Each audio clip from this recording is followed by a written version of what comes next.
Tonight, we'll explore the complete mythology of Zeus, the king of the Greek gods. From his dramatic birth to his rise on Mount Olympus, from his encounters with ancient beings to his complex relationships with gods and mortals alike. This is the full story of the most influential deity in Greek mythology. This is the untold story of Zeus, not just the ruler of Olympus, but a child of prophecy, a conqueror of titans, and a god who learned that even unlimited power comes with a price. So settle in, get comfortable, and let's begin at the very beginning. Our story starts with the Titans, the generation of gods who ruled before Zeus. The king of the Titans was Kronos, lord of time, who had forcefully taken power from his father, Uranos. But Kronos lived under the weight of a prophecy. One of his children would eventually replace him, just as he had replaced his own father. Kronos married Rhea, and together they had children. But Kronos, driven by deep fear, devised a drastic solution. Each time Rhea gave birth, Kronos took the newborn and kept it within himself. Preventing each child from entering the world one by one, Hestia, Demeter, Hera, Hades, and Poseidon were held inside him, alive but confined in darkness. Rhea was devastated.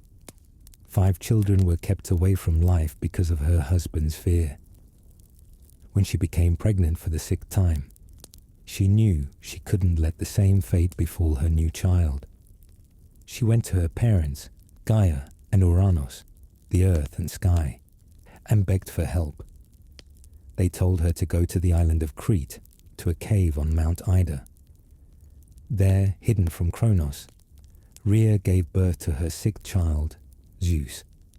The baby's cries echoed through the cave, so Rhea placed warriors called the Curetes outside, who clashed their shields and spears in rhythmic patterns to ensure no sound would reach Kronos. But Rhea still had to face her husband. She wrapped a large stone in swaddling clothes and presented it to Kronos. He, suspicious by nature but deceived by the disguise, took the bundle and held it inside himself, believing it to be another child. Meanwhile, baby Zeus remained hidden in the cave. He was nourished by the goat Amalthea, whose milk strengthened him. Bees from the forest brought him honey nymphs, sang to him, protected him, and guided him. The young god grew quickly, as divine children do, becoming stronger and more capable with each passing day. As Zeus matured, he learned the truth about his family. He discovered that his brothers and sisters were still alive, confined within Kronos, and he learned of the prophecy that named him as the one destined to challenge the Titan King. Zeus knew what he had to do, but he couldn't do it alone. Zeus needed a plan. He couldn't simply confront Kronos directly. The Titan King was too powerful and too experienced. Instead, Zeus relied on strategy. With help from the Oceanid Metis, goddess of wisdom and clever solutions, he created a special potion. Zeus disguised himself and approached his father, offering Kronos a drink that he claimed would enhance his strength. Kronos, always looking to increase his power, accepted and drank it. The potion immediately caused strong internal reactions, forcing Kronos to release what he had been holding inside for so long. First came the stone Rhea had given him years ago. Then, one by one, Zeus's siblings emerged, fully grown, immortal, and finally freed from the confinement. Poseidon, Hades, Hera, Demeter, and Hestia stepped out into the world once more. The family was reunited at last, but Kronos had no intention of stepping aside. He gathered the other titans, beings who had shaped the cosmos since ancient times. There was Atlas, who upheld the sky, Hyperion, the titan of light, Iapetus, Zeus, Creus, and many others. They were ancient, powerful, and profoundly experienced in cosmic conflict. Zeus and his siblings established their base on Mount Olympus, the highest peak in Greece. From there, they began their rebellion. The war that followed was called the Titanomachy, and it lasted for 10 long years. The battles were immense. When Zeus unleashed his lightning, mountains shook. When Poseidon used his power, the earth trembled. The very fabric of the world seemed strained by the conflict. The Titans fought from Mount Olympus, and the two mountains exchanged forces across the landscape. For 10 years, neither side could secure victory. The Titans had experienced an immense strength. The younger gods had determination and adaptability. But the war remained at a standstill. Then Zeus remembered something. Deep beneath the earth, in the realm of Tartarus, there were beings that even Kronos had kept restrained. The Cyclopes, master craftsmen with a single radiant eye, and the Hecatoncheires, the 100-handed giants of overwhelming strength. Zeus descended into the depths and freed them. The Cyclopes, grateful for their liberation, immediately began forging tools and weapons for the gods. For Zeus, they created the thunderbolt, a concentrated surge of pure lightning. For Poseidon, they forged the trident, capable of shaping the seas and causing tremors. For Hades, they crafted a helmet that granted invisibility, allowing him to move unseen. The Hecatoncheires joined the battle directly. With their many hands, each could hurl countless stones at once, overwhelming the Titans with the sheer scale of their efforts. With these new allies and tools, Zeus led a decisive final campaign. His thunderbolts overwhelmed Titan defenses. The Hecatoncheires covered the battlefield with cascades of stone that neutralized the Titans' positions one by one. The ancient rulers were overcome. The final confrontation saw Zeus face Kronos directly, father and son, old order and new. The prophecy unfolding at last, Zeus unleashed the full force of his thunderbolt, and Kronos was defeated, his reign ending in that moment. The war was finally over. The Titans who had opposed the Olympians were placed in Tartarus, securely contained in a distant and inaccessible realm, watched over by the Hecatoncheires to ensure they could not return. Kronos himself was placed in the deepest part of that realm, where he could no longer disrupt the balance of the world. But not all Titans were confined. Those who had remained neutral, such as Prometheus and Epimetheus, were allowed to remain free. Titanesses like Leto and Mnemosyne would later become closely connected to Zeus himself. The war had ended. The age of the Titans was over. The age of the Olympians had begun. With victory secured, Zeus and his brothers had to decide how to rule the cosmos. They chose to draw lots, leaving the division to fate rather than fighting among themselves. Zeus drew the sky and the air. He would rule from Mount Olympus, commanding the weather, the storms, and everything that happened in the heavens. Poseidon drew the seas, taking command of all waters, oceans, rivers, and springs. Hades drew the underworld, becoming lord of the realm of departed souls and the treasures beneath the earth. The earth itself, they agreed, would be neutral territory, shared by all three and inhabited by mortals and immortals alike. Zeus established his court on Mount Olympus. He gathered the Olympian gods around him, his siblings and in time his children. There was Hestia, goddess of the hearth and home, Demeter, goddess of agriculture and the harvest Hera, who would become his wife and queen of the gods. Other deities joined the Olympian court. Aphrodite, goddess of love and beauty, emerged from the sea foam. Some versions say she was born from the sea after the conflict between Kronos and Uranus. Apollo and Artemis, twin gods of the sun and moon, were born to Zeus and the Titaness Leto Athena, goddess of wisdom, would emerge from Zeus's own head in one of mythology's most unusual birth stories. Zeus married Hera in a grand ceremony. Making her queen of Olympus, Hera became the goddess of marriage and family, fiercely protective of the institution she represented, even as her own marriage would prove complicated. But before Hera, Zeus had united with Metis, the Titaness of wisdom, who had helped him defeat Kronos. Metis became pregnant, but then a prophecy emerged.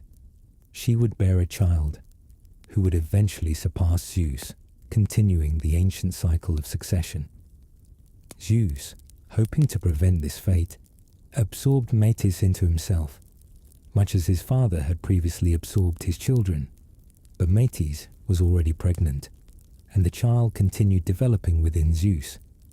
Eventually, Zeus developed a severe headache and asked Hephaestus, god of the forge, to gently open his head. When Hephaestus did so, Athena emerged from Zeus's head, fully grown and fully armed.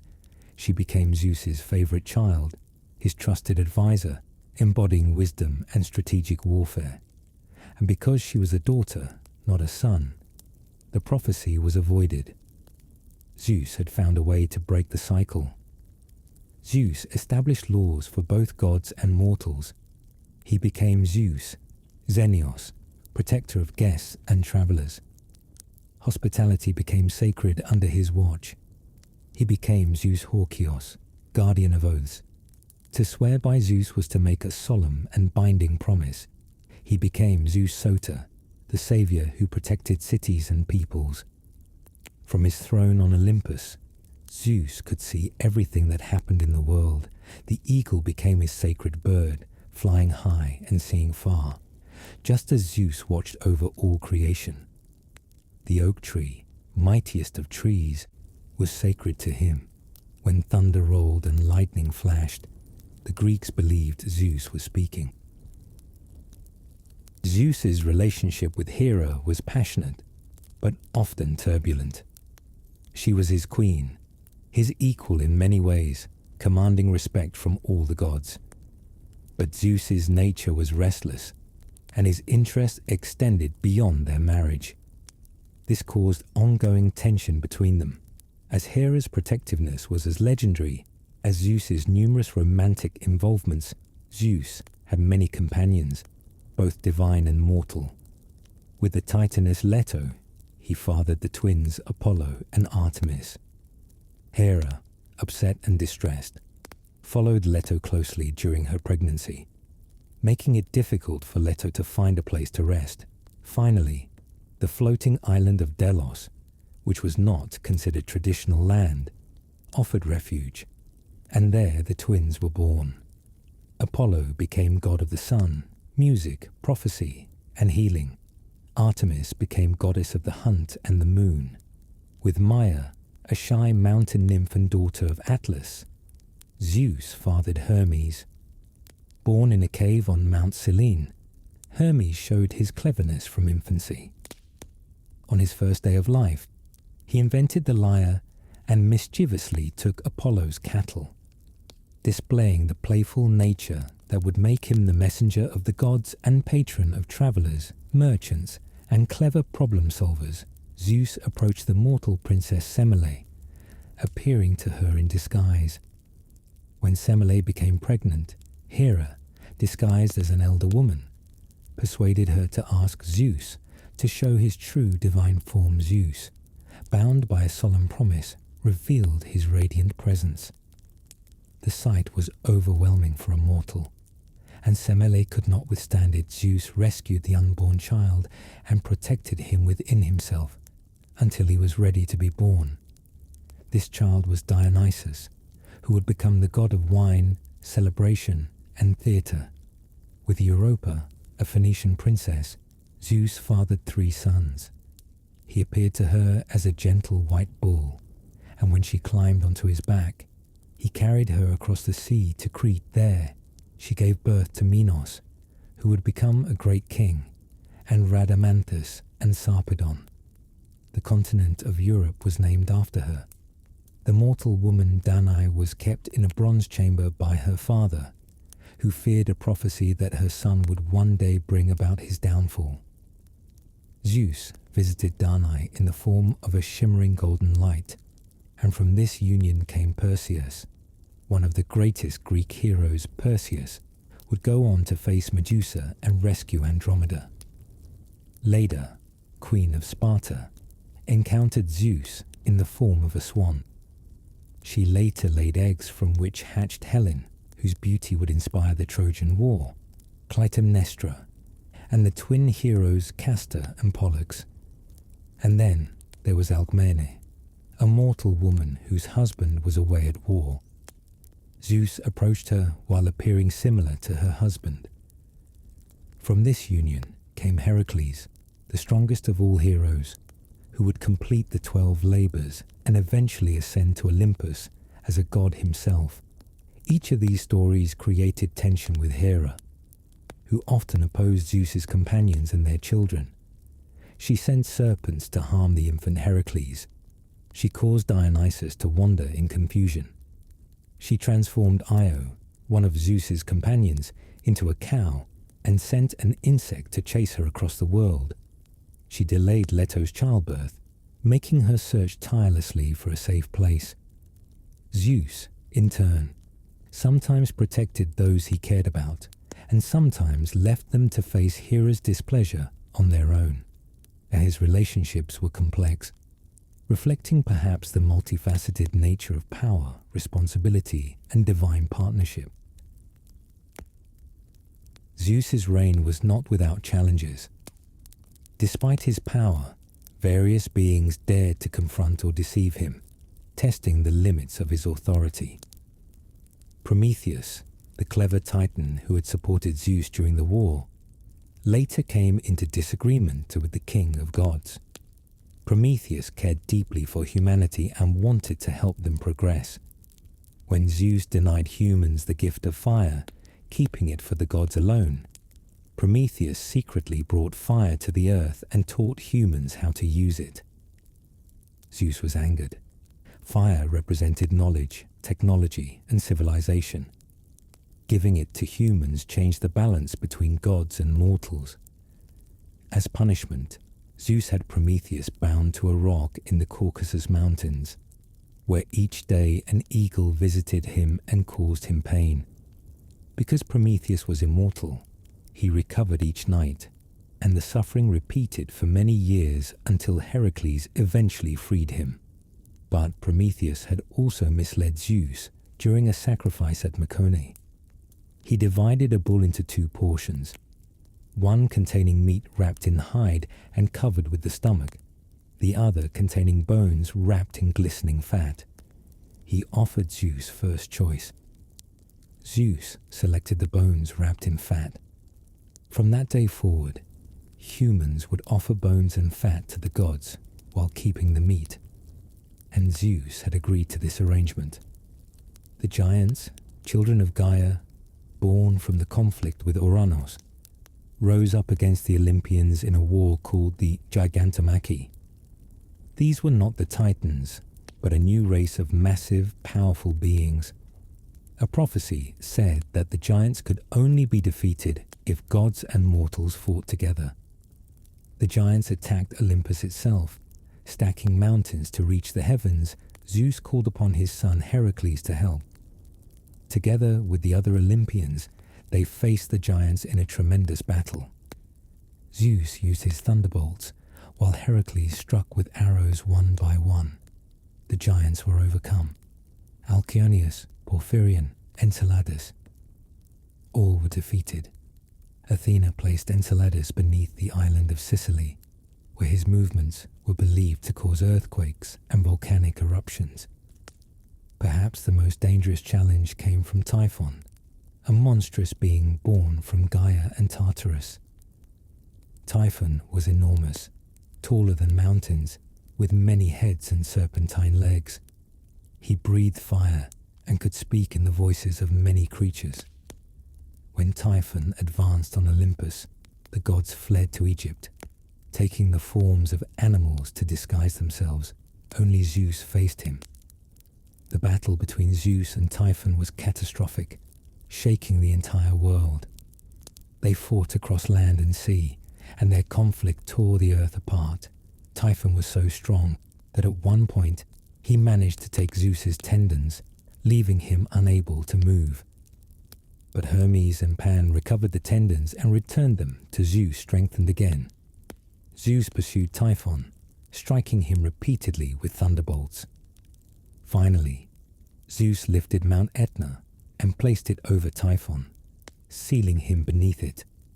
To this day, Typhon's movements were believed to cause volcanic eruptions. Zeus also confronted arrogance among mortals. When King Lycaon of Arcadia attempted to deceive Zeus by offering him an unfit and disrespectful meal, Zeus punished him by transforming him into a wolf. When the people of the Bronze Age became so violent and dishonorable that Zeus decided humanity needed renewal, he sent a great flood.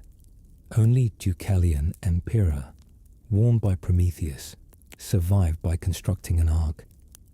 After the flood, Zeus allowed Deucalion and Pyrrha to repopulate the earth by throwing stones over their shoulders. The stones Deucalion threw became men, and those Pyrrha threw became women. This began the current human age. Zeus ruled from his throne on Olympus for eternity. His decisions shaped the lives of both gods and mortals. He was not all-powerful. Even Zeus had to respect fate, the Moirae who guided destiny. But within those limits, his authority was absolute. He settled disagreements among the gods. When Athena and Poseidon competed to become the patron deity of Athens, Zeus arranged a contest. Poseidon struck the ground and created a saltwater spring. Athena offered an olive tree. The citizens chose Athena's gift as more useful, and she became Athens' patron. Zeus honored their choice, demonstrating his respect for fairness. Zeus presided over the council of the Olympians. Major decisions were made collectively. Although Zeus's opinion was the most influential, he could be persuaded, especially by Athena, his wisest child. But when his mind was firmly made up, when he nodded his great head, the decision became final. Homer wrote that when Zeus nodded, even Olympus trembled. The Olympic Games were held in Zeus's honor every 4 years at Olympia, where his temple housed one of the 7 wonders of the ancient world. A magnificent statue of Zeus, seated on his throne, athletes competed to honor him, and truces were declared so participants could travel safely. For those few days, all of Greece united in worship of the king of gods. Zeus's oracle at Dodona was the oldest in Greece. Priests interpreted the rustling of oak leaves and the ringing of bronze vessels to understand Zeus's will. People came from across the Greek world to ask questions about their futures, justice, and right action. Zeus was known by many titles. Zeus Olympios, the Olympian Zeus Panhellenios, god of all Greeks. Zeus Eleutherios, god of freedom. Zeus Phratrios, protector of family clans. Each title reflected a specific aspect of his influence in Greek life and religion. He symbolized the sky itself, the weather, the seasons, the rain that nurtured crops, and the storms that could destroy them. When Zeus was pleased, the weather was calm. When he was angered, storms raged. Thunder was his voice, lightning his emblem, rain his blessing. But Zeus was also viewed as the guardian of civilization. He protected cities, witnessed oaths, and upheld hospitality. He represented the order that separated humans from animals and civilization from chaos under his rule. Justice and law prevailed. Zeus's reign continued indefinitely. Unlike mortal rulers, he would never age, weaken, or pass away. He had learned from the mistakes of those before him. He had broken the cycle of overthrow through wisdom as well as strength. He created a system with balance, where even he respected certain boundaries. The Greeks saw Zeus in every aspect of life. Each thunderstorm reflected his presence, each oath invoked his name. Each act of hospitality honored him. He was more than a god. He embodied cosmic order, the force that prevented chaos, the principle of justice governing heaven and earth. His mythology has lasted for thousands of years. Even after temples fell silent and sacrifices ended, the stories of Zeus persisted. His name lives on in language. Zeus and Jupiter come from the same ancient word for sky father. Even modern words like Titanic, Herculean, and hubris carry his world's legacy. From his eternal throne on Olympus, Zeus represents the Greek vision of divine authority. Immense, but not unlimited. Powerful, but guided by justice. Mighty, but disciplined by fate. He is the king of gods, the father of gods and humans, the wielder of lightning, the protector of order. And now you know his story, from his hidden birth to his endless rule, from his battles with titans and monsters to his intricate relationships with gods and mortals. This is the mythology of Zeus, ruler of the sky, king of Olympus, and one of the most influential figures in all of ancient lore.